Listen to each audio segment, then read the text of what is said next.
Nesse vídeo a gente está continuando o módulo de Teontologia 1, que a gente está tentando responder a pergunta quem Deus é, como Deus é.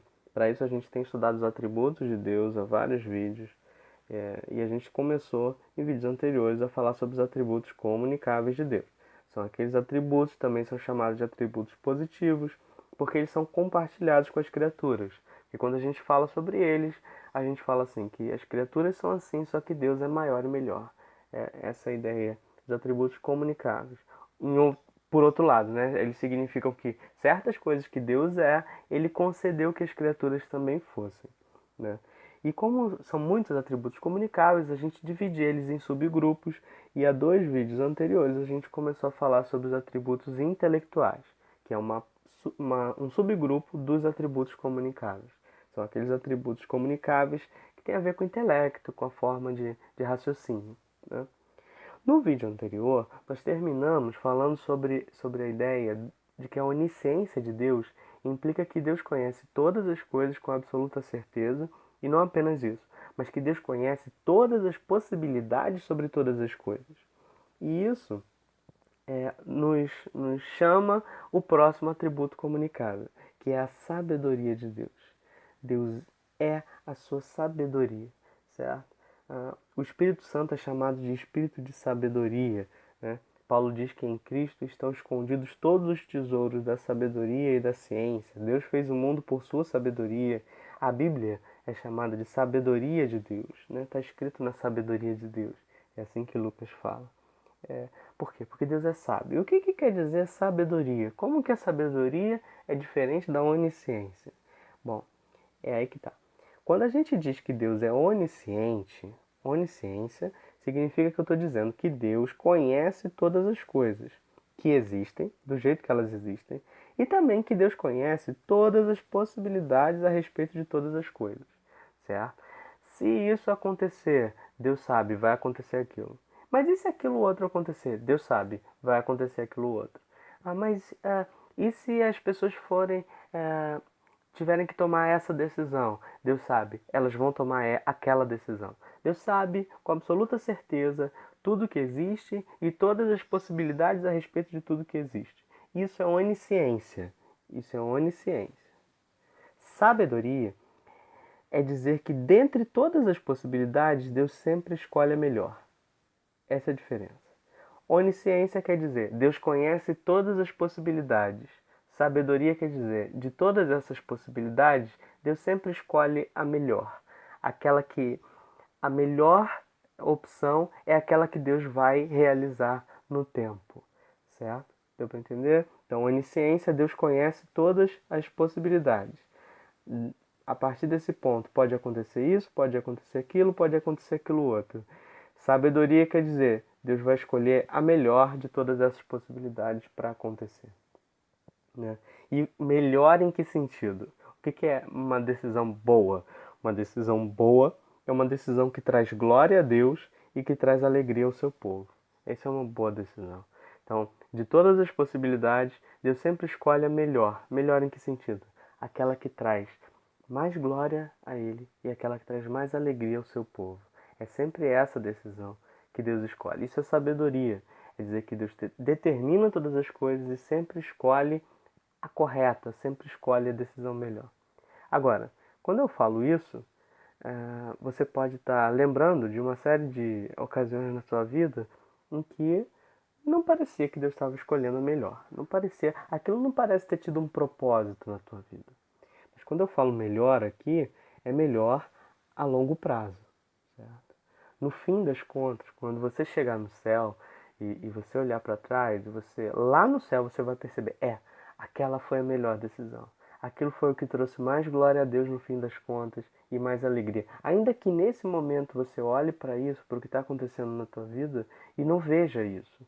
Mas confiar que Deus é sábio é confiar que ainda que a gente não veja, não saiba exatamente qual o propósito das coisas que estão acontecendo na nossa vida, a gente tem certeza. Não, Deus é sábio. Isso aqui vai contribuir para a minha alegria no futuro. Isso aqui vai contribuir para a glória de Deus. Esse é o atributo da sabedoria.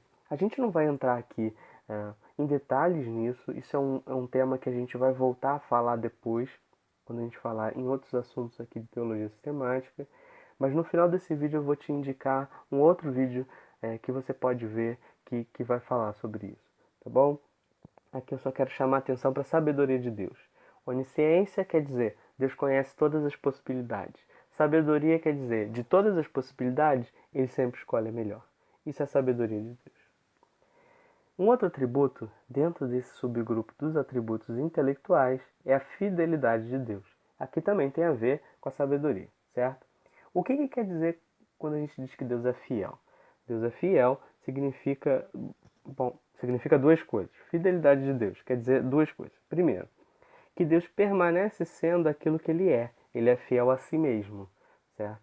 Ele vai sempre ser o que Ele é e Ele vai sempre agir de acordo com o que Ele é. Por exemplo, Deus é bom e Ele vai continuar sendo bom para sempre. Você pode ter certeza disso, que em momento nenhum Deus vai fazer alguma coisa que seja ruim, certo? Isso é derivado da imutabilidade de Deus. Nós já vimos em vídeos anteriores que Deus é imutável, Deus não muda. Então, se Ele foi bom um dia, Ele vai ser bom sempre. Mas na fidelidade de Deus, a gente está chamando atenção para um outro aspecto. Que se Deus é bom, tudo que Ele faz é bom. Não vai ter assim, tá bom, ele sempre foi bom, ele vai ser bom pro futuro, mas hoje ele fez uma coisa ruim para mim. Não, não, não. Fidelidade quer dizer que se ele é bom, ele vai sempre ser bom, ele vai continuar sendo bom e ele nunca vai fazer nada que não seja bom. Essa é a ideia, certo? A fidelidade quer dizer que Deus é fiel a si mesmo. Deus permanece fiel. Ainda que nós sejamos infiéis, Deus permanece fiel. Fiel a quem? A si mesmo.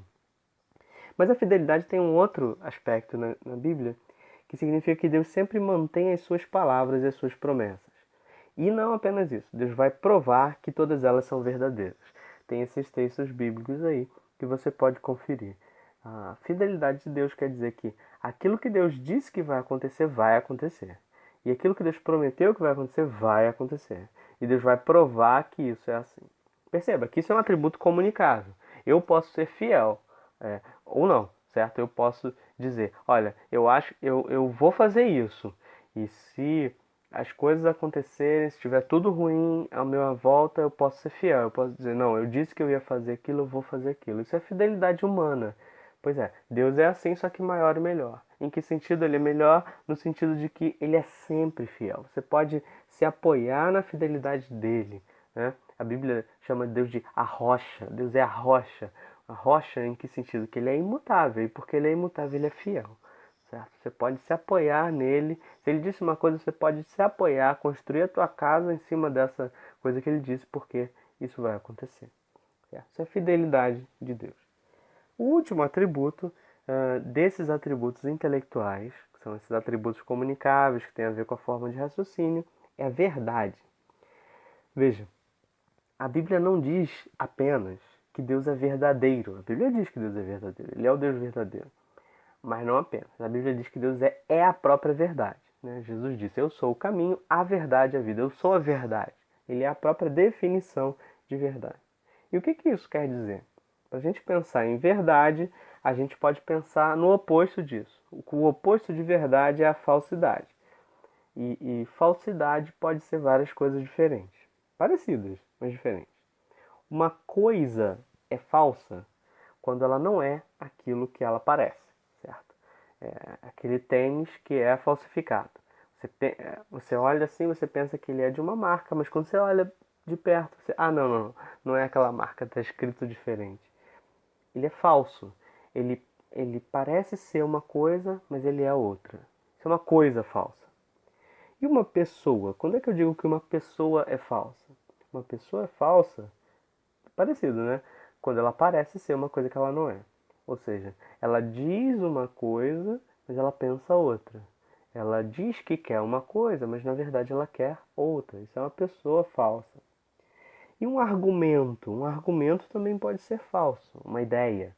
Um argumento, uma ideia é falsa quando ela não corresponde aos fatos da realidade, certo? Quando a pessoa diz, isso é assim, e você olha para os fatos da realidade e vê, não parece que isso é assim, não, certo? Então, falsidade pode ter esses três sentidos. Pode ser uma coisa falsa, uma pessoa falsa, ou um argumento, uma ideia falsa. Pois bem, Deus é verdade em que sentido? Qual desses três sentidos é o sentido que eu tenho em mente quando eu digo que Deus é verdade? A resposta é os três. O professor Bavinck vai dizer. Deus é verdade em todos os sentidos.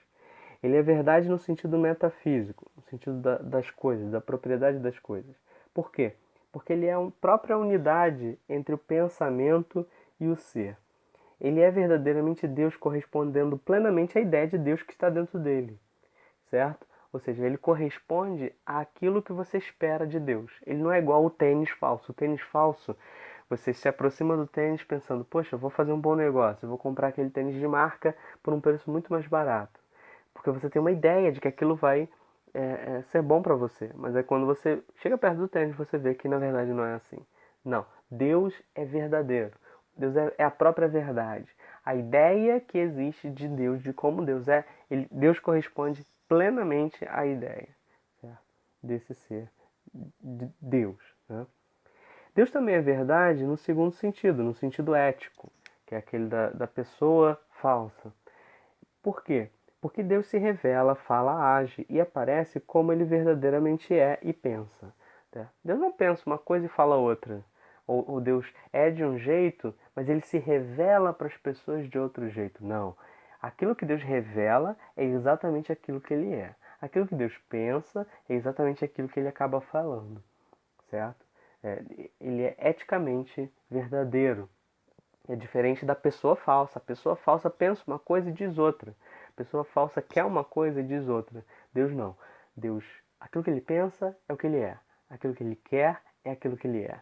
E ele sempre demonstra corretamente. Percebe que se não fosse assim, a gente estaria completamente perdido. Porque a Bíblia diz que Deus se revela assim, assim, assado. Deus revela que é bom, que é misericordioso, que é isso, que é aquilo. E se Deus fosse falso, a gente teria que duvidar de tudo isso. Na verdade, a gente não tem que duvidar, porque a Bíblia também diz que Deus é a verdade, certo? Aquilo que ele é corresponde completamente, plenamente àquilo que ele diz. E ele também, Deus também é verdade em um sentido lógico, então, metafísico, ético e lógico. Por quê? Porque Deus concebe as coisas como são, ou melhor, as coisas são como ele as concebe. Certo? Ele é a verdade em plenitude absoluta. Ou seja, é, quando Deus olha para uma coisa, ele entende aquilo plenamente. Certo? E as coisas são do jeito que Deus as entende. É diferente do argumento falso. Um argumento falso uma ideia que não corresponde à realidade. Deus é verdade no sentido de que a ideia que ele tem é exatamente igual à realidade. Até porque a realidade é que foi formada a partir da ideia de Deus. Isso é uma coisa que a gente vai ver depois. Mas então, Deus é verdade em todos os sentidos. Ele é plenamente verdadeiro. E porque ele é verdadeiro, porque ele é fiel, porque ele é sábio, a gente pode se apoiar nele com absoluta certeza de que ele cuida da gente, de que ele tem sempre a melhor escolha para nós, de que ele vai permanecer fiel a tudo aquilo que ele sempre disse no passado, de que ele vai permanecer fiel a si mesmo. Então a gente pode ter certeza de quem Deus é e de como ele nos trata. Tá certo? Aqui na, na bibliografia, eu coloquei aquele vídeo que eu mencionei. Esse vídeo aqui é um vídeo que eu recomendo para você entender essa questão da sabedoria de Deus. Né? Que eu falei no início desse vídeo aqui, que a sabedoria de Deus significa que Deus sempre escolhe a melhor de todas as decisões. Só que, na nossa vida, nem sempre a gente olha para as coisas que estão acontecendo e pensa, pois isso aqui foi o melhor. Nesse vídeo, esse autor chamado John Piper vai explicar isso. Vai explicar isso. É um vídeo que eu recomendo. O link está aqui. Se você procurar esse título no YouTube, você vai encontrar. De qualquer jeito, eu vou deixar o link na descrição desse vídeo aqui. Tá bom? É um vídeo que eu recomendo. Vamos voltar a falar sobre isso em outros vídeos no futuro. Mas por hoje, se você quiser dar uma olhada, você pode. Tá bom?